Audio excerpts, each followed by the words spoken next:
बिस्मिल्लाहिर्रहमानिर्रहीम। बच्चों, मैं आपका मेरे इस चैनल शागिर्द फाउंडेशन में इस्तकबाल करता हूँ। बच्चों, जैसे कि आप जानते हैं कि मैं आपके लिए मैथ्स के अलग-अलग टॉपिक्स पर वीडियोस बनाते रहता हूँ। लेकिन बच्चों, आज मुझे बहुत खुशी हो रही है कि आज से मैं चैप्टर वाइज़ मैथमेटिक्स के वीडियोस बनाने की शुरुआत कर रहा हूँ। आज से मैं 5वीं क्लास रियाज़ी का जो पहला सबक है, 5वीं क्लास रियाज़ी का पहला सबक रोमन अददी अलामतें, रोमन न्यूमरल्स, तो आज मैं इस सबक को पढ़ाऊँगा और फिर इसी तरह से फिर हम 5वीं क्लास रियाज़ी का दूसरा सबक, तीसरा सबक, इस तरह से हम 5वीं रियाज़ी को चैप्टर वाइज़ कंप्लीट करेंगे। इसी तरह से फिर हम छठी क्लास रियाज़ी के तमाम असबाक के वीडियोज़ बनाएँगे।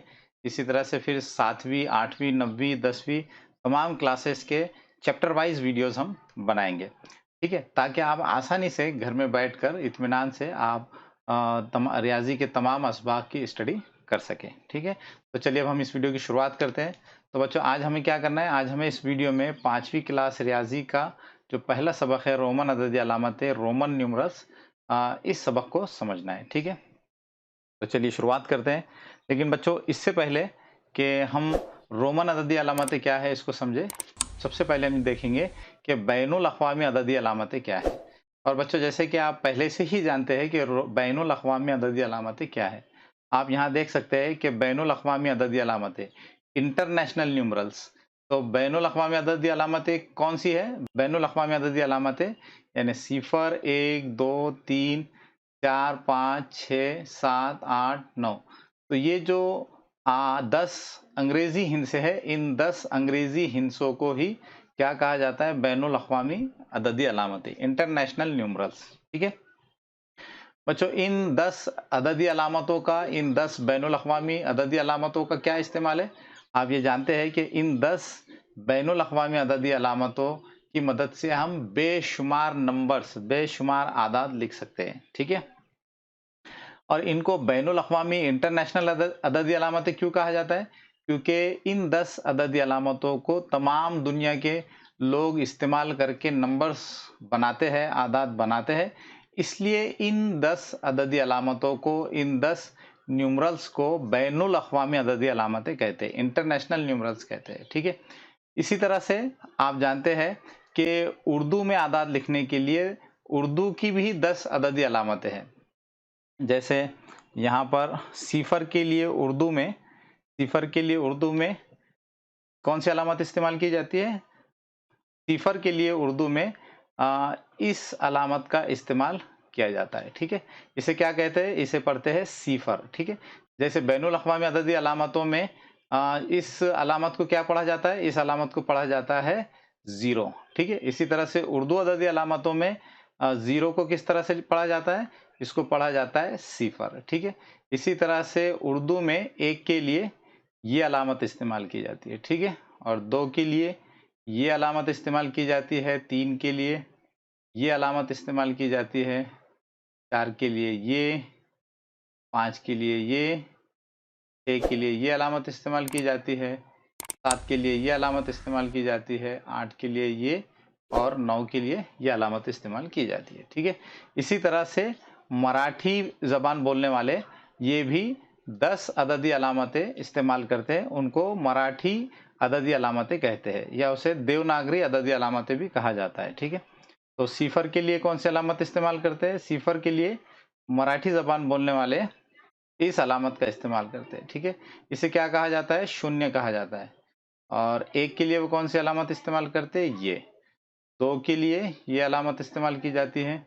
इसी तरह से 3 के लिए ये अलामत इस्तेमाल की जाती है।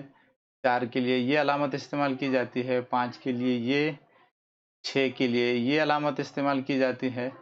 इसी तरह से 7 के लिए ये और 8 के लिए ये अलामत इस्तेमाल की जाती है और 9 के लिए ये अलामत इस्तेमाल की जाती है। और इन अलामतों को किस तरह से पढ़ा जाता है? इन अलामतों को पढ़ा जाता है 0, 1, 2, 3, 4, 5, 6, 7, 8, 9। ठीक है? इसी तरह से उर्दू अददी अलामतों को इस तरह से पढ़ा जाता है सिफर, 1, 2, 3, 4, 5, 6, 7, 8, 9। ठीक है? तो इस तरह से बच्चों ये है बैनुल अक़वामी अददी अलामतें। ये कुल मिलाकर 10 अददी अलामतें हैं। इन 10 अलामतों का इस्तेमाल करके क्या किया जाता है? इन 10 अददी अलामतों का इस्तेमाल करके हम बेशुमार इनफाइनाइट नंबर्स, बेशुमार आदाद लिख सकते हैं। जैसे अगर बच्चों मुझे लिखना है एक अदद, तो मैं इन अलामतों का इस्तेमाल करके इस तरह से लिख सकता हूँ। फर्ज कीजिए कि अगर मुझे लिखना है 12, तो मैं यहाँ से इस अलामत का इस्तेमाल करके और इस अलामत का इस्तेमाल करके इस तरह से 12 लिख सकता हूँ। इसी तरह अगर मुझे 345 लिखना है, तो मैं क्या कर सकता हूँ, इस अलामत का इस्तेमाल करके और फिर इस अलामत का इस्तेमाल करके और इस अलामत का इस्तेमाल करके 345 इस तरह से लिख सकता हूँ। ठीक है। इसी तरह से अगर मुझे बच्चों एक अदद लिखना है 4761, ठीक है। तो 4761 इस अदद को लिखने के लिए हमने कौन कौन सी अलामतें इस्तेमाल की, ये अलामत इस्तेमाल की, इसी तरह से ये अलामत इस्तेमाल की, इसी तरह से ये अलामत और फिर ये अलामत। तो इस तरह से हम क्या कर सकते हैं, इन बैनुल अक़वामी अददी अलामतों को, इन 10 बैनुल अक़वामी अददी अलामतों को इस्तेमाल करके हम बेशुमार इनफाइनाइट नंबर्स, बेशुमार आदाद लिख सकते हैं। ठीक है। इसी तरह से हम उर्दू अददी अलामतों को इस्तेमाल करके भी उर्दू में आदाद को लिख सकते हैं। इसी तरह से मराठी अददी अलामतों को इस्तेमाल करके भी बेशुमार मराठी में आदाद को लिखा जा सकता है। ठीक है। तो बच्चों ये है बैनुल अक़वामी अददी अलामतें, उर्दू अददी अलामतें और मराठी अददी अलामतें। इन अलामतों का इस्तेमाल करके हम क्या कर सकते हैं, बहुत सारे आदाद लिख सकते हैं। अब बच्चों हम ये देखेंगे कि रोमन अददी अलामतें क्या हैं। ठीक है।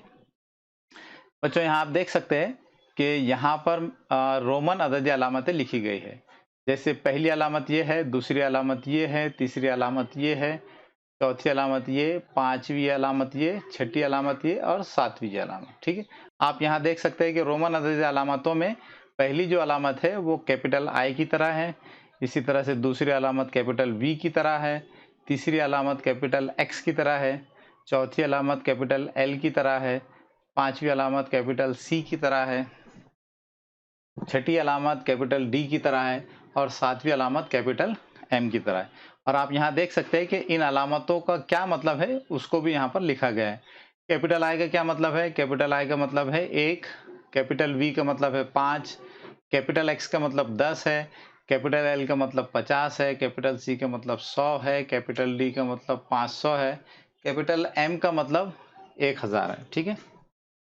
तो पुराने ज़माने में यूरोप के जो लोग हैं, यूरोप के लोग इन अलामतों का इस्तेमाल करके रोमन आदाद लिखते थे। तो इन अलामतों को ही क्या कहा जाता है, इन अलामतों को कहा जाता है रोमन अददी अलामतें, रोमन न्यूमरल्स। पुराने ज़माने में, कदीम ज़माने में, आज से बहुत पहले यूरोप के लोग इन अलामतों का इस्तेमाल करके आदाद को लिखते थे। जिस तरह से अभी आपने देखा कि आज के ज़माने के जो लोग हैं, आज के ज़माने के लोग इन अददी अलामतों को, इन 10 अददी अलामतों को इस्तेमाल करके आज के ज़माने की पूरी दुनिया के लोग क्या करते हैं, नंबर्स को लिखते हैं। तो इसी तरह से पुराने ज़माने में यूरोप के लोग क्या करते थे, इन अलामतों का इस्तेमाल करके रोमन आदाद को लिखते थे। ठीक है। अब बच्चा आप सोच रहे होंगे कि पुराने ज़माने में, कदीम ज़माने में यूरोप के लोग इन अलामतों का इस्तेमाल करके आदाद को लिखते थे, तो फिर आज इन अलामतों की क्या ज़रूरत है। तो बच्चों आपको ये जानना चाहिए कि आज के ज़माने में भी दुनिया के लोग इन अलामतों का इस्तेमाल करते हैं। इसलिए हमको इन अलामतों का क्या मतलब है और इन अलामतों का इस्तेमाल करके रोमन आदाद किस तरह से लिखे जाते हैं, इसको समझना बहुत ज़रूरी है। मिसाल के तौर पे बच्चों आपने देखा होगा कि आज के दौर में घड़ी के अंदर जो दीवार की घड़ी होती है, जो वॉल वॉच होती है, तो वॉल वॉच के डायल के ऊपर, उसके तबक के ऊपर जो नंबर्स लिखे होते हैं, तो वो नंबर्स अददी अलामतों में लिखे जाते हैं। तो अगर आपको ये रोमन अददी अलामतें अगर नहीं मालूम होंगी, ये रोमन आदाद नहीं मालूम होंगे, तो आप उस घड़ी में, जिस घड़ी के अंदर उसके तबक के ऊपर, उसके डायल के ऊपर जो नंबर, रोमन नंबर्स लिखे गए हैं, तो आप उस घड़ी के अंदर वक्त को नहीं समझ पाएंगे। तो ऐसी घड़ी जिसके अंदर, जिसके तबक के ऊपर, जिसके डायल के ऊपर रोमन आदाद लिखे गए हैं, तो उस घड़ी में वक्त को बताने के लिए, उस घड़ी में वक्त को समझने के लिए आपको रोमन आदाद के बारे में मालूमात होना ज़रूरी है। इसी तरह से बच्चों इसी तरह से बच्चों आपने देखा होगा कि किसी किताब के शुरुआत के जो सफ़ात होते हैं, तो किताब के शुरुआत के जो सफ़ात होते हैं, उन सफ़ात पर भी सफ़ात के जो नंबर होते हैं, उन नंबर्स को भी रोमन आदाद में लिखा जाता है। इसी तरह से बच्चों आपने गौर किया होगा कि आपके स्कूल में जो क्लासेस होती है, तो उन क्लासेस के जो नंबर्स होते हैं, जैसे पहली क्लास, दूसरी क्लास, तीसरी क्लास, चौथी क्लास, तो उन क्लास के जो नंबर्स है, तो उन नंबर्स को भी रोमन अददी अलामतों का इस्तेमाल करके लिखा जाता है। इसलिए बच्चों आज के दौर में भी रोमन नंबर्स को, रोमन न्यूमरल्स को समझना और उसको याद रखना बहुत ज़रूरी है। अगर आप रोमन नंबर्स को यानी रोमन न्यूमरल्स को अच्छी तरह से नहीं समझेंगे, तो आप बहुत सारी आपके रोज़मर्रा की चीज़ों को नहीं समझ पाएँगे। इसलिए बच्चों हमको रोमन आदात को समझना बहुत ज़रूरी है, ठीक है? तो चलिए बच्चों अब हम रोमन आदात को किस तरह से लिखा जाता है, रोमन आदात को लिखने के क्या रूल हैं, थोड़ा इसको समझ लेते हैं, ठीक है? बच्चों रोमन आदात लिखने का जो पहला उसूल है, पहला उसूल ये है कि I और X में से कोई अलामत 2 मर्तबा या 3 मर्तबा एक के आगे एक लिखी जाए, तो उनकी जमा करने पर अदद हासिल होता है। बच्चों पहले उसूल में वो कह रहे हैं कि इन दोनों अलामतों में से यानी कैपिटल I और कैपिटल X में से कोई एक अलामत 2 मर्तबा या 3 मर्तबा एक के आगे एक लिखी जाए, तो उनकी जमा करने पर अदद हासिल होता है। जैसे बच्चों यहाँ पर आप देख सकते हैं कि यहाँ पर कैपिटल I को एक के आगे एक 2 मर्तबा लिखा गया है, तो 2 मर्तबा कैपिटल I का क्या मतलब है, ये मालूम करने के लिए हम क्या करेंगे, इन अलामतों की जमा करेंगे। कैपिटल I का क्या मतलब है, 1 है, तो कैपिटल I का मतलब 1 है, दूसरे कैपिटल I का मतलब भी 1 है, तो ये दोनों की जमा करेंगे, तो इन दोनों की जमा करने पर क्या आ गया, 2 आ गया। तो इस तरह से 2 मर्तबा कैपिटल I का क्या मतलब होगा, 2 मर्तबा कैपिटल I का मतलब होगा 2, ठीक है।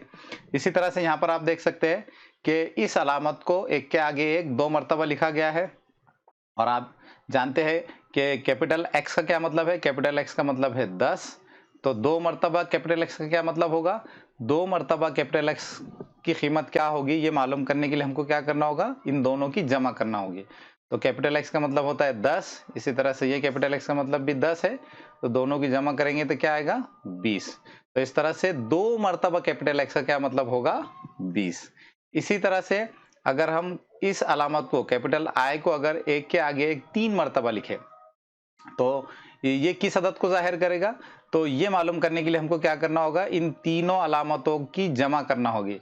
तो कैपिटल I का मतलब 1 है, फिर कैपिटल I का मतलब 1, कैपिटल I का मतलब फिर 1 है, तो इस तरह से 3 मर्तबा कैपिटल I का मतलब क्या होगा, 3 मर्तबा कैपिटल I का मतलब मालूम करने के लिए हमको 3 मर्तबा कैपिटल I की कीमत को जमा करना होगा। तो जब हम 3 मर्तबा कैपिटल I की कीमत की जमा करेंगे तो क्या आएगा, 3 आएगा। तो इस तरह से 3 मर्तबा कैपिटल I का क्या मतलब है, 3। तो चलिए बच्चों हम रोमन आदाद लिखने का जो दूसरा उसूल है उसको समझते हैं। रोमन आदाद लिखने का जो दूसरा उसूल है वो ये है कि कैपिटल I और कैपिटल X की अलामतें एक के आगे एक ज्यादा से ज्यादा 3 मर्तबा लिखते हैं, और अलामत कैपिटल V को एक के आगे एक नहीं लिखते, ठीक है।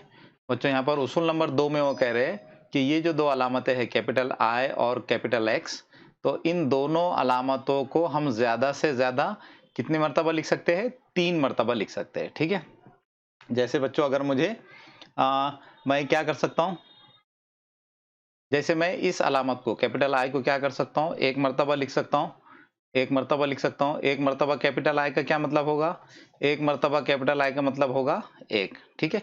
इसी तरह से मैं कैपिटल I को 2 मर्तबा भी लिख सकता हूँ। 2 मर्तबा कैपिटल I का क्या मतलब होगा, 2, ठीक है। इसी तरह से मैं कैपिटल I को 3 मर्तबा भी लिख सकता हूँ, इस तरह से, ठीक है। तो 3 मर्तबा कैपिटल I का क्या मतलब होगा, एक मर्तबा कैपिटल I का मतलब 1 है, और 2 मर्तबा कैपिटल I का मतलब 2, और 3 मर्तबा कैपिटल I का मतलब 3 होगा। तो मैं इस तरह से 3 मर्तबा कैपिटल I को लिख सकता हूँ। लेकिन बच्चों मैं इस अलामत को कैपिटल I को 4 मर्तबा एक के बाद एक नहीं लिख सकता हूँ। अगर कोई बच्चा इसको इस तरह से लिखता है 4 मर्तबा कैपिटल I, तो इस तरह से 4 मर्तबा कैपिटल I लिखना ये क्या होगा, गलत होगा।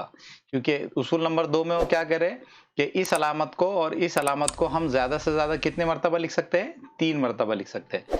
इसी तरह से मैं इस अलामत को कैपिटल X को क्या कर सकता हूँ, एक मर्तबा लिख सकता हूँ। एक मर्तबा अगर हम कैपिटल X को लिखते हैं तो इसका मतलब 10 होगा, 2 मर्तबा भी हम कैपिटल एक्स को लिख सकते हैं। 2 मर्तबा कैपिटल एक्स का क्या मतलब होगा? 20। इसी तरह से हम कैपिटल एक्स को 3 मर्तबा भी लिख सकते हैं। 3 मर्तबा कैपिटल एक्स का क्या मतलब होगा? 30। तो इस तरह बच्चों हम इस अलामत को भी, कैपिटल एक्स को भी ज्यादा से ज्यादा 3 मर्तबा लिख सकते हैं। अगर कोई बच्चा इस अलामत को, कैपिटल एक्स को 4 मर्तबा लिखता है या 4 मर्तबा से ज्यादा मर्तबा लिखता है, तो इस तरह से इस अलामत को 3 मर्तबा से ज्यादा लिखना, ये भी क्या होगा? गलत होगा। ठीक है, तो बच्चों उसूल नंबर 2 में वो क्या कह रहे हैं? उसूल नंबर 2 में वो कह रहे हैं कि हम इस अलामत को, कैपिटल आई को और कैपिटल एक्स को ज्यादा से ज्यादा कितने मर्तबा लिख सकते हैं? 3 मर्तबा लिख सकते हैं। ठीक है, और बच्चों आगे वो क्या कह रहे हैं कि ये जो कैपिटल वी है, इसको हम एक के आगे एक नहीं लिख सकते।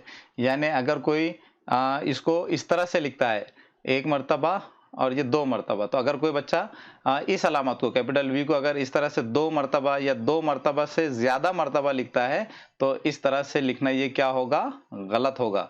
इस अलामत को हम ज्यादा से ज्यादा 1 मर्तबा ही लिख सकते हैं। ठीक है, तो बच्चों ये है रोमन आदाद को लिखने का दूसरा उसूल। मुझे पूरी उम्मीद है कि आपको रोमन आदाद लिखने के ये जो 2 उसूल है, ये अच्छी तरह से समझ में आ गए होंगे। अभी रोमन आदाद को लिखने के और 2 उसूल है, उनको भी हम समझ लेते हैं। ठीक है, तो चलिए आगे बढ़ते हैं। अब रोमन आदाद को लिखने का जो तीसरा उसूल है, तीसरा उसूल ये है कि कैपिटल आई या कैपिटल वी में से कोई अलामत बड़ी अददी अलामत के दाएं तरफ, यानी राइट हैंड साइड लिखी जाए, तो उसकी कीमत बड़े अदद की अलामत की कीमत में जमा की जाती है। ठीक है, तीसरे उसूल में वो कह रहे हैं कि कैपिटल आई या कैपिटल वी में से कोई अलामत बड़ी अददी अलामत के दाएं तरफ लिखी जाए, तो उसकी कीमत बड़े अदद की अलामत की कीमत में जमा की जाती है। बच्चों इस उसूल में वो ये कह रहे हैं कि अगर इन दोनों अलामतों में से कोई एक अलामत बड़ी अददी अलामत में से, बड़ी अददी अलामत के दाएं तरफ राइट हैंड साइड में लिख दी जाए, तो उनकी कीमत क्या होती है? बड़ी अलामत में जमा हो जाती है। जैसे बच्चों यहाँ पर आप देख सकते हैं कि यहाँ पर वी आई लिखा गया है। वी आई का क्या मतलब है? देखिए, कैपिटल वी का क्या मतलब है? कैपिटल वी का मतलब होता है 5, और कैपिटल वी इस अलामत के दाएं तरफ क्या लिखा गया है? Capital I. Right hand side में आई को लिखा गया है। तो कैपिटल आई की जो कीमत है, ये कैपिटल वी की कीमत से छोटी है। तो इस उसूल में वो क्या करे कि अगर बड़ी अलामत के दाएं तरफ छोटी अलामत को लिखा जाए, तो छोटी अलामत की कीमत बड़ी अलामत में क्या हो जाती है? जमा हो जाती है। देखिए बच्चों, यहाँ पर क्या लिखा गया है? कैपिटल वी, यहाँ पर कैपिटल वी का मतलब है 5, और उसके दाएं तरफ छोटी अलामत यानी कैपिटल आई को लिखा गया है। तो क्या होगा? यहाँ पर छोटी अलामत की कीमत यानी कैपिटल आई की कीमत बड़ी अलामत यानी कैपिटल वी में क्या हो जाएगी? जमा हो जाएगी। वी की कीमत 5 है और आई की कीमत 1 है, तो v की कीमत में यानी 5 में i की कीमत यानी 1 जमा हो जाएगी। तो 5 और 1 कितने हो जाएंगे? 5 और 1 6 हो जाएंगे। तो इस तरह से vi का मतलब क्या होगा? vi का मतलब होगा 6। ठीक है, इसी तरह से बच्चों यहाँ पर आप देख सकते हैं कि यहाँ पर भी बड़ी अलामत के दाएं तरफ छोटी अलामत लिखी गई है। बड़ी अलामत यहाँ पर कैपिटल एक्स है, उसके दाएं तरफ राइट हैंड साइड में छोटी अलामत यानी आई को लिखा गया है। तो यहाँ पर भी क्या होगा? छोटी अलामत की कीमत बड़ी अलामत में जमा हो जाएगी। तो यहाँ पर बड़ी अलामत क्या है? कैपिटल एक्स है, इसकी कीमत 10 है, और छोटी अलामत क्या है? कैपिटल आई है, तो इसकी कीमत 1 होती है। तो क्या होगा? 10 में 1 की कीमत जमा हो जाएगी। तो इस तरह से 10 और 1 कितने हो जाएंगे? 11। तो इस तरह से एक्स आई का क्या मतलब होगा? 11। ठीक है, इसी तरह से बच्चों यहाँ पर भी आप देख सकते हैं कि यहाँ पर भी बड़ी अलामत के दाएं तरफ छोटी अलामत लिखी गई है। बड़ी अलामत यहाँ पर ये कैपिटल एक्स है, छोटी अलामत कैपिटल वी है। तो चूंकि यहाँ पर छोटी अलामत बड़ी अलामत के दाएं तरफ लिखी गई है, इसलिए छोटी अलामत की कीमत बड़ी अलामत में क्या हो जाएगी? जमा हो जाएगी। बड़ी अलामत की कीमत क्या है? यहाँ पर 10 है, छोटी अलामत कैपिटल वी है, इसकी कीमत 5 होती है। तो 10 और 5 कितने हो जाएंगे? 15 हो जाएंगे। तो इस तरह से एक्स वी की कीमत क्या होगी? 15 होगी। ठीक है, इसी तरह से बच्चों यहाँ पर भी आप देख सकते हैं कि यहाँ पर भी छोटी अलामत को बड़ी अलामत के दाएं तरफ लिखा गया है। यहाँ पर बड़ी अलामत कैपिटल वी है, छोटी अलामत कैपिटल आई है। कैपिटल आई को यहाँ पर वी के दाएं तरफ लिखा गया है। तो यहाँ पर चूंकि छोटी अलामत को बड़ी अलामत के दाएं तरफ लिखा गया है, इसलिए छोटी अलामत की कीमत बड़ी अलामत में जमा हो जाएगी। ठीक है, तो इस तरह से वी आई आई का क्या मतलब होगा? वी आई आई का मतलब होगा 7। यहाँ पर v का मतलब होता है 5, और 2 मर्तबा i का मतलब होता है 2, तो इस तरह से 5 और 2 कितने हो जाएंगे 7, तो इस तरह VII का मतलब होगा 7। ठीक है, इसी तरह से यहाँ पर भी आप देख सकते हैं कि यहाँ पर भी छोटी अलामत को बड़ी अलामत के दाएं तरफ लिखा गया है। बड़ी अलामत कैपिटल X है, छोटी अलामत कैपिटल I है, तो कैपिटल I को यहाँ पर इस बड़ी अलामत के दाएं तरफ लिखा गया है। तो यहाँ पर भी क्या होगा, यहाँ पर छोटी अलामत की कीमत बड़ी अलामत की कीमत में जमा हो जाएगी। बड़ी अलामत की कीमत 10 है और यहाँ पर छोटी जो अलामत है यहाँ पर 2 मरतबा लिखा गया है, तो 2 मरतबा I का मतलब 2 होगा। तो इस तरह से यहाँ पर छोटी अलामत की कीमत बड़ी अलामत की कीमत में जमा हो जाएगी। तो इस तरह से 10 और 2 कितने हो जाएंगे 12 हो जाएंगे। तो इस तरह XII का मतलब होगा 12। इसी तरह से बच्चों यहाँ पर भी आप देख सकते हैं कि यहाँ पर बड़ी अलामत के दाएं तरफ 2 छोटी अलामतें लिखी गई है। तो यहाँ पर ये दोनों अलामतों की कीमत भी क्या होगी, बड़ी अलामत की कीमत में जमा हो जाएगी। तो यहाँ पर आप देख सकते हैं कि XVI का मतलब होगा 16। X का मतलब होता है 10, V का मतलब होता है 5 और I का मतलब होता है 1। तो इस तरह से XVI का मतलब होगा 16। तो इस तरह बच्चों यहाँ पर हमने उसूल नंबर 3 को भी समझ लिया है। उसूल नंबर 3 में वो क्या कह रहे हैं, उसूल नंबर 3 में वो कह रहे हैं कि अगर बड़ी अलामत के दाएं तरफ छोटी अलामत लिखी जाए तो छोटी अलामत की कीमत बड़ी अलामत में जमा हो जाती है। मुझे पूरी उम्मीद है कि आपको उसूल नंबर 3 भी अच्छी तरह से समझ में आ गया होगा। अब बच्चों रोमन आदाद लिखने का एक आखिरी उसूल है, उसूल नंबर 4। अब हम इसको भी समझ लेंगे। उसूल नंबर 4 में वो क्या करे कि अलामत I अलामत V या X के बाएं तरफ लेफ्ट हैंड साइड में लिखी जाए तो उसकी कीमत V या X की कीमत में से तफरीक करते हैं। और आगे कह रहे हैं कि अलबत्ता I अलामत V या X के बाएं तरफ एक से ज्यादा मर्तबा नहीं लिखते। ठीक है बच्चों, इस उसूल में वो क्या कह रहे हैं, इस उसूल में वो कह रहे हैं कि अगर अलामत I को V या X के बाएं तरफ लिखा जाए तो I की कीमत क्या होगी, इन दोनों बड़ी अलामतों में से तफरीक हो जाएगी। जैसे आपने उसूल नंबर 3 में भी यहाँ पर देखा कि जब हम छोटी अलामत को बड़ी अलामत के दाएं तरफ राइट हैंड साइड में लिखते हैं तो छोटी अलामत की कीमत बड़ी अलामत की कीमत में जमा हो जाती है। लेकिन उसूल नंबर 4 में वो क्या करे कि अगर छोटी अलामत को अगर बड़ी अलामत के बाएं तरफ लिखा जाए, लेफ्ट हैंड साइड में लिखा जाए, तो छोटी अलामत की कीमत बड़ी अलामत की कीमत में से कम हो जाती है, तफरीक हो जाती है। और आगे वो ये कह रहे हैं कि ये जो छोटी अलामत है कैपिटल I, इस अलामत को हम इन दो बड़ी अलामतों के यानी कैपिटल V और कैपिटल X के बाएं तरफ लेफ्ट हैंड साइड में ज्यादा से ज्यादा हम कितनी मर्तबा लिख सकते हैं, ज्यादा से ज्यादा हम सिर्फ एक ही मर्तबा लिख सकते हैं। ठीक है, अब बच्चों हम क्या करेंगे, इन दोनों मिसालों की मदद से इस उसूल नंबर 4 को समझेंगे। ठीक है, जैसे बच्चों यहाँ पर आप देख सकते हैं कि यहाँ पर ये जो बड़ी अलामत है कैपिटल V, इसके बाएं तरफ लेफ्ट हैंड साइड में छोटी अलामत को लिखा गया है। अभी आपने उसूल नंबर 3 में देखा कि जब बड़ी अलामत के दाएं तरफ राइट हैंड साइड में छोटी अलामत को लिखा जाता है तो छोटी अलामत की कीमत बड़ी अलामत में जमा हो जाती है। लेकिन यहाँ पर छोटी अलामत बड़ी अलामत के दाएं तरफ नहीं है बल्कि बाएं तरफ है, तो यहाँ पर क्या होगा, छोटी अलामत की कीमत बड़ी अलामत की कीमत में से कम हो जाएगी। यहाँ पर ये बड़ी अलामत क्या है, कैपिटल V है, यानी कैपिटल V का मतलब होता है 5, और यहाँ पर छोटी अलामत इस बड़ी अलामत के लेफ्ट हैंड साइड में है। यानी यहाँ पर आप देख सकते हैं कि ये जो बड़ी अलामत है कैपिटल V, उसके बाएं तरफ छोटी अलामत लिखी गई है यानी कैपिटल I लिखी गई है। तो यहाँ पर क्या होगा, इस बड़ी अलामत की कीमत में से छोटी अलामत की कीमत ये कम हो जाएगी, तफरीक हो जाएगी। अब ये कैपिटल V का क्या मतलब होता है, कैपिटल V का मतलब होता है 5, और कैपिटल I का क्या मतलब होता है, 1 होता है। तो यहाँ पर 5 में से 1 ये तफरीक हो जाएगा, यानी 5 में से 1 कम हो जाएगा। तो 5 में से 1 कम करने पर क्या बचेगा, 4 बचेगा। ठीक है, तो इस तरह से IV का क्या मतलब होगा, IV का मतलब होगा 4। ठीक है, इसी तरह से बच्चों यहाँ पर आप देख सकते हैं कि यहाँ पर ये जो बड़ी अलामत है कैपिटल X, उसके लेफ्ट हैंड साइड में बाएं तरफ छोटी अलामत लिखी गई है। तो यहाँ पर भी क्या होगा, इस बड़ी अलामत की कीमत में से छोटी अलामत की कीमत कम हो जाएगी। चूंकि यहाँ पर बड़ी अलामत के बाएं तरफ लेफ्ट हैंड साइड में छोटी अलामत लिखी गई है, तो यहाँ पर छोटी अलामत की कीमत इस बड़ी अलामत की कीमत में से कम हो जाएगी। तो यहाँ पर बड़ी अलामत क्या है, कैपिटल X, उसका मतलब होता है 10, और कैपिटल आई का मतलब क्या होता है 1, तो यहाँ पर 10 में से 1 को कम कर देंगे, तो 10 में से 1 को कम करने पर क्या बचेगा 9। तो इस तरह से आई एक्स का क्या मतलब होगा 9। तो बच्चों ये है रोमन आदाद लिखने का चौथा उसूल। तो इस तरह से बच्चों आज हमने 5th क्लास मैथमेटिक्स के पहले सबक, पहले चैप्टर रोमन न्यूमरल्स, रोमन अददी अलामतें, इस सबक में रोमन आदाद किनको कहते हैं और रोमन आदाद को लिखने के उसूल क्या है, इनको डिटेल में समझ लिया है। अब हम इस सबक के अगले वीडियो में पहली जो मश्क है, इस सबक की जो पहली मश्क है, पहला जो प्रैक्टिस सेट है, तो पहले प्रैक्टिस सेट के सवालात को हल करेंगे। अब बच्चों आखिर में आपसे रिक्वेस्ट है कि अगर आपको हमारे वीडियोस पसंद आ रहे हैं तो हमारे चैनल को सब्सक्राइब कीजिए। अगर आपको हमारे वीडियोस पसंद आ रहे हैं तो हमारे वीडियोस को लाइक कीजिए और दूसरे बच्चों को भी शेयर कीजिए ताकि आपकी तरह दूसरे बच्चों का भी फायदा हो सके।